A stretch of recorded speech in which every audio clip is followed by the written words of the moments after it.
Moberly, Missouri is a typical Midwestern town. Quiet neighborhoods and slow-paced traffic are the norm here. Yet on this morning, there is something unusual at the train station, a passenger train ready for boarding. Moberly is not served by passenger trains. However, today, crowds of people stand at the depot waiting to board. Some take photographs, others peer from the train, waiting. Waiting for what? The answer is not at the end of the train, but up front. There's the star attraction. Norfolk and Western 484, number 611. Built in May 1950, she was one of the last steam locomotives constructed in the United States, and certainly one of the most graceful.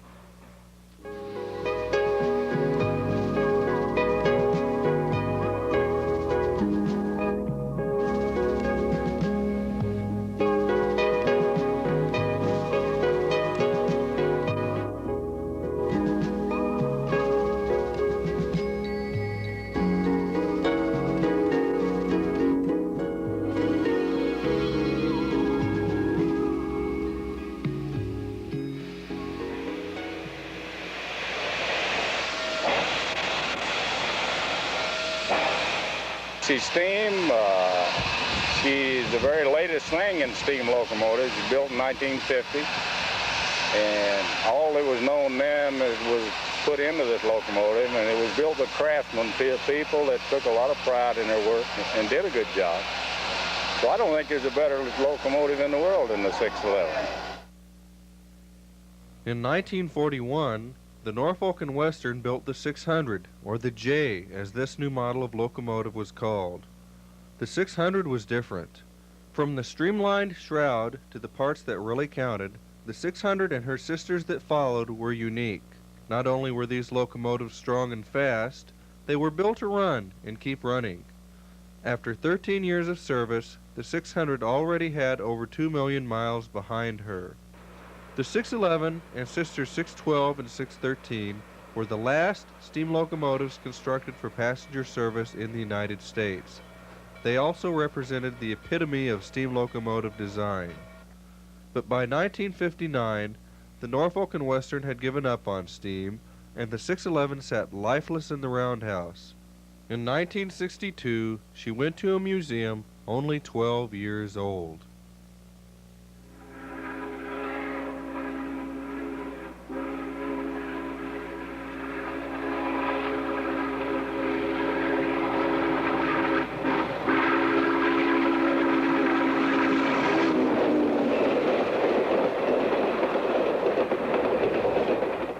Yet on June 29, 1985, we find 611 on the second day of a 4-day trip from Kansas City to Detroit, tracing part of the route of the famed Wabash Cannonball.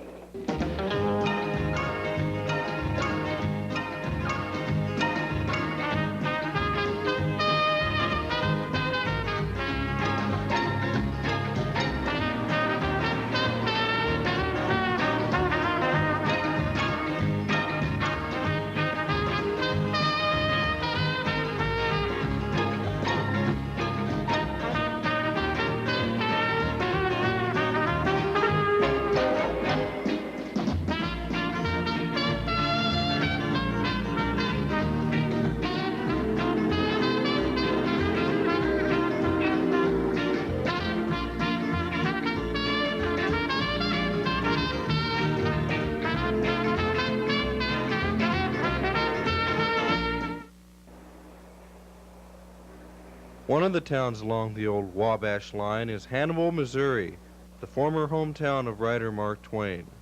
Twain's old neighborhood is now preserved as a museum area. The river that inspired Tom Sawyer is still there. Like the Mississippi, the 611 moves slowly through here.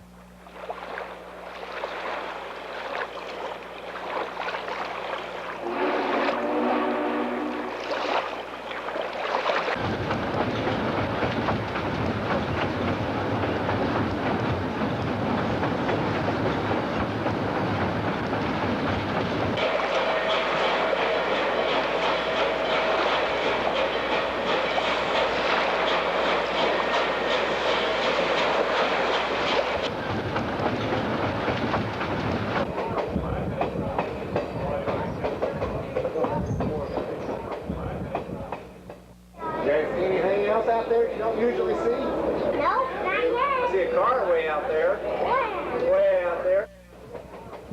This is why the 611 is running today. People. The 611 is the star, the public her audience. Everywhere she goes, people stand still and watch, hundreds at a time. Some aren't satisfied with one run by, choosing instead to indulge in a sport that rail fans call motorcading, literally chasing the train.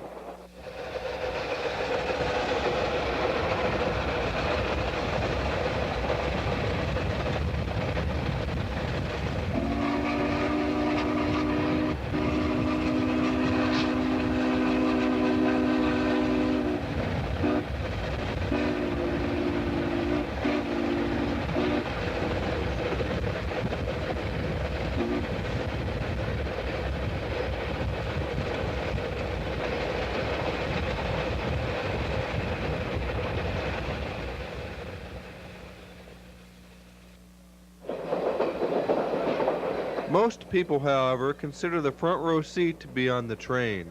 Some enjoy the thrill of an open baggage door. Others enjoy the company of other passengers, while many just enjoy watching the scenery go by. Some rail fans even bring their tape recorders.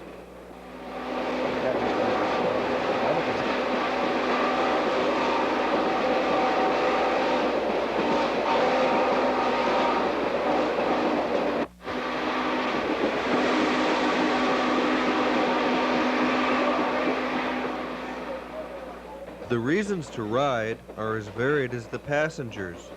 For the sheer joy of it. Because I'm a train nut. Because I liked it last year. I love riding the rail, you know, it's so much fun. It's a good way to travel, you know. I just wish I was born back in the 1800s where we could be a way of travel all the time. I like this one. I like the one I first rode, Chessie. The first one they had came out of Plymouth. But it was burning a roundhouse fire and they had to retire it. That's when I first started riding the trains. But it's a great time. Last year I had to stand back and watch it from my house. I live by the tracks in Belleville. This year I'm on it. I'll wave to them.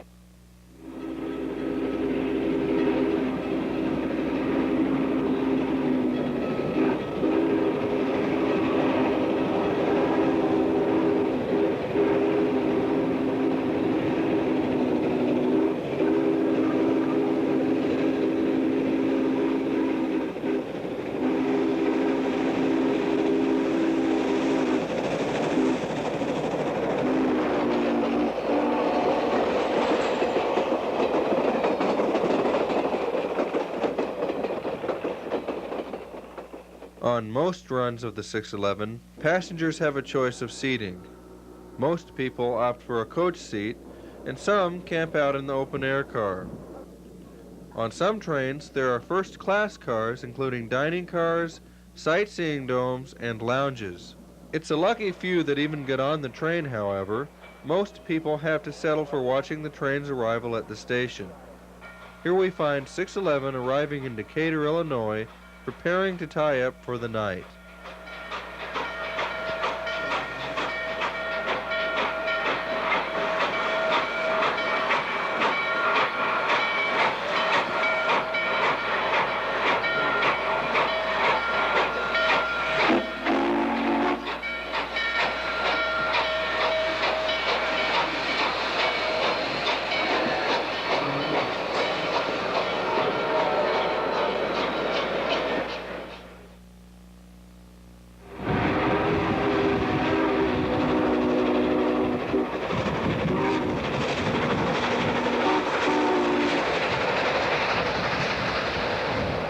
The following day finds 611 charging across the Indiana countryside.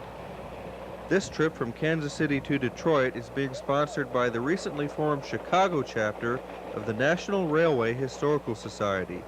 Formed only shortly before this run, the members nevertheless handle the trip like seasoned veterans. Gordon, Yes. Go ahead. find the luggage rack over Bev. I'll get it in just a second. I don't want a bunch of people running there. I'll be loaded in plenty of time.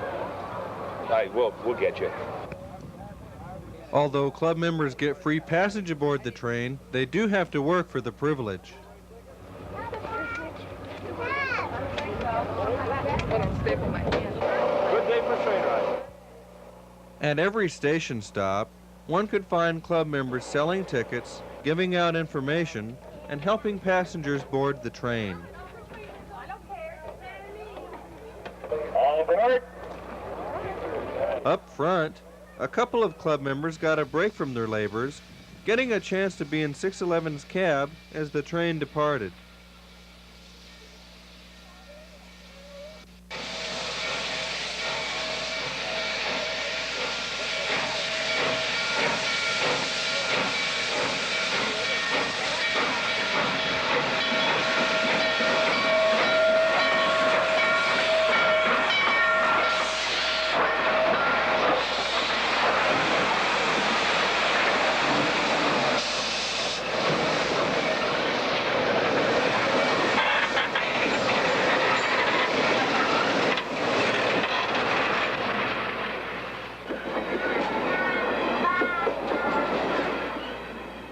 While those in the locomotive are enjoying the ride, the rest are back in the train, hard at work.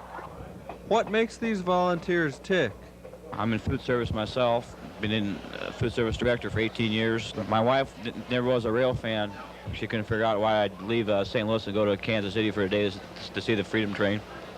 Now, I can't get her off the train. She wants to go on all the trips. My daughter likes to come along. We got a good bunch of dedicated rail driving volunteers in this trip. We're all a bunch of hard workers. We get the job done, have a good time.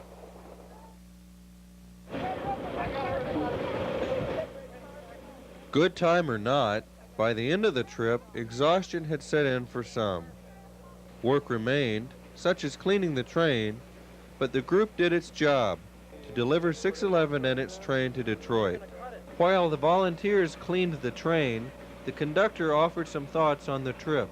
This is a much smoother ride, and it's it's a lot nicer than a normal freight train like we normally take out of the Big P route. A little bit more responsibility, quite a bit more responsibility. This is the first passenger train I've been on in 15 years. After the group finished its cleaning chores, it was time to prepare for another train ride, the Amtrak ride home.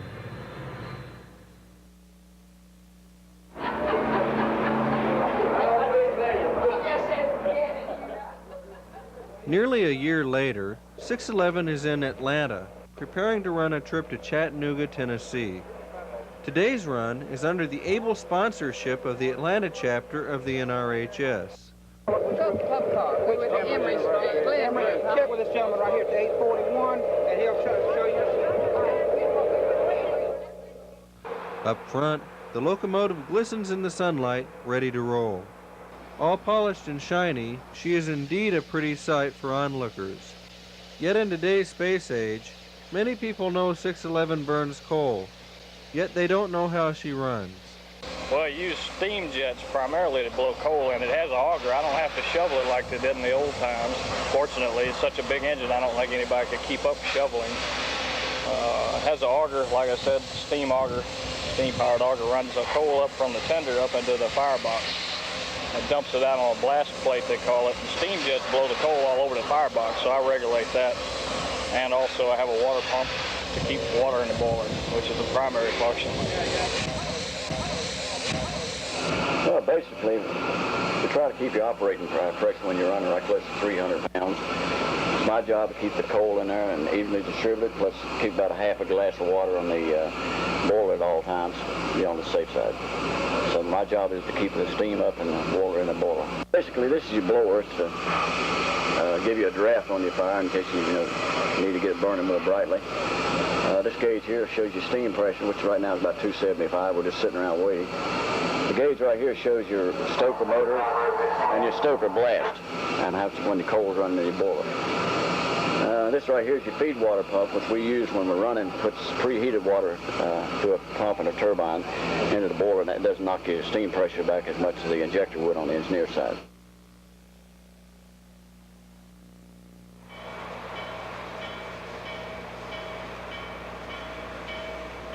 As the train departs Atlanta, engineer Frank Collins brings the 611 to life.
To ride in the cab of 611 would be the ultimate experience in railroading to many rail fans.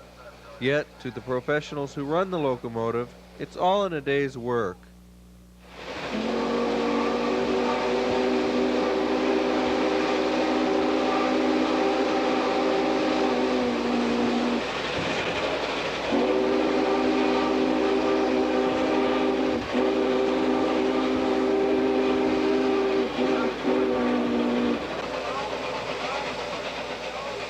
Mr. Collins is no newcomer to the cab of a steam locomotive.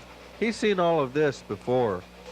All we had when I hired in 1946 was steam engines. So I started on steam as a fireman.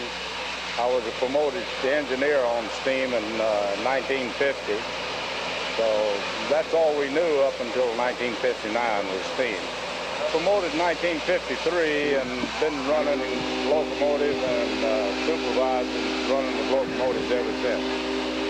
When you started out as a fireman, you had to qualify on your own until you was qualified to fire the freight engine.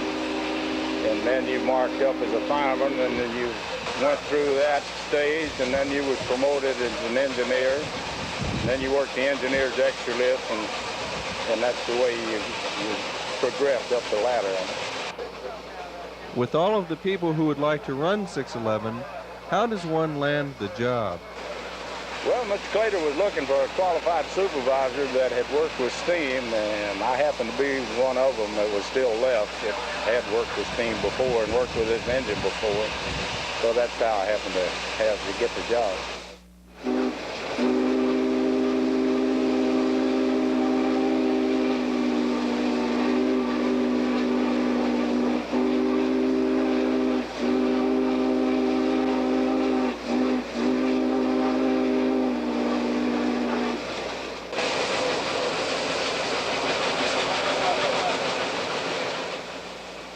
Although the engineer's job is important, the fireman's position is critical too. I'm one of the two steam locomotive firemen.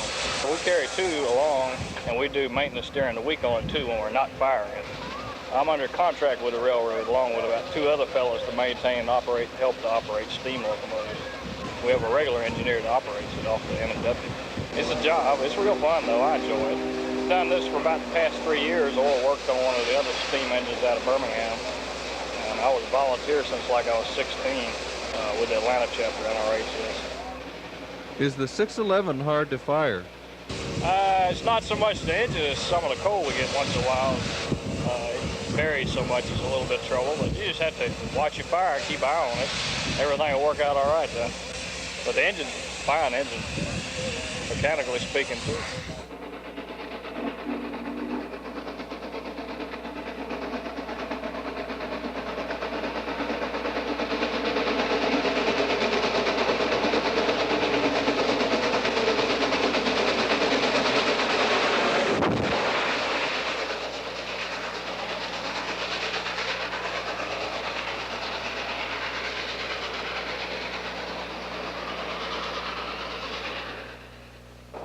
Back on board the train, most of the passengers were enjoying the cool spring morning. Though many people don't know much about 611, some rail fans have definite ideas about the locomotive. As far as the locomotive, I think it's a mechanical masterpiece, with it being, you know, all roller bearing construction and all. I work with 750, a small steam engine here in Atlanta, and as far as steam engine goes, it's the tops.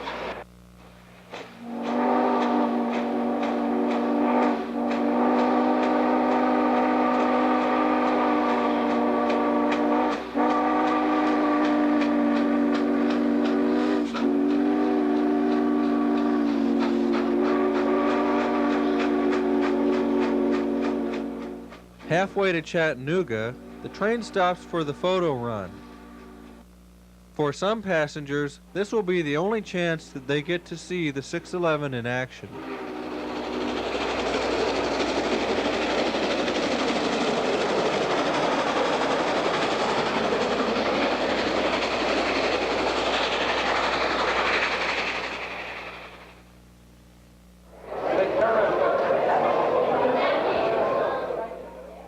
When the train arrived in Chattanooga, passengers had a chance to stroll through the famed Chattanooga Choo-Choo motel complex. About what temperature does it stay up there in the cab? Well, you want to come up and check? Yes. I don't have a thermometer with me, so you be the gauge. Shall I come up there? Yeah, go ahead. Not all passengers were busy dining in the restaurant. Some came up to look at 611 firsthand. While Mr. Collins was showing visitors the cab, Jack Taylor was busy cleaning the ash pan. He really doesn't mind, though. Well, I enjoy it. I've been around these things since about 4 or 5 years old. And it's always been my ambition to, you know, run one or be on one firing. And so 40 years later, I had the chance to do it. Steam locomotive servicing hasn't changed much in 40 years, except that now coal must be loaded with a clamshell loader.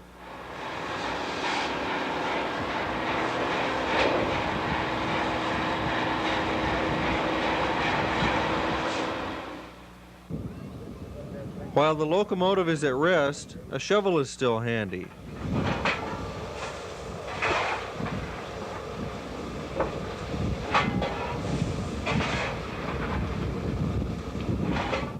And the windows always need cleaning. Although not everyone gets a chance to work on 611, some people will come great distances to see her, as did this fan from California. I think it's a neat locomotive. It's a good opportunity to see something that's really different and really neat. And these locomotives are something out of the past, but this particular one, being one of the newest ones that was ever made, is very fine condition. And the N&W works the locomotive, unlike some of the other historical locomotives. This one really does the work, and no diesels around to help it. I think it's beautiful. On the West Coast, we have the 4449 daylight locomotive, which before I came and saw this one last August, I thought 4449 was probably the most beautiful locomotive in the world. Now I think it's a tie. One or two more of these trips out here, and I'll probably think 611 is the most beautiful one in the world.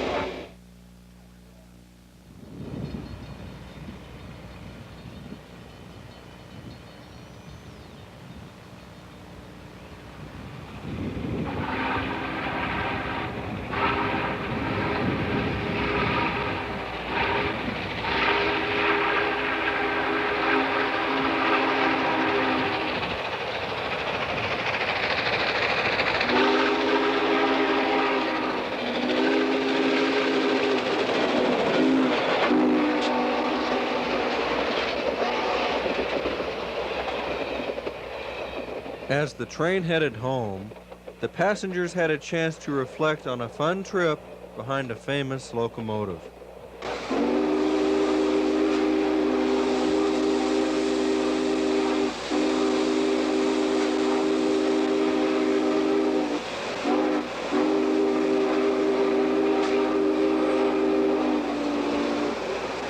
We're restricted to 60 miles an hour. We don't consider that fast. It's great.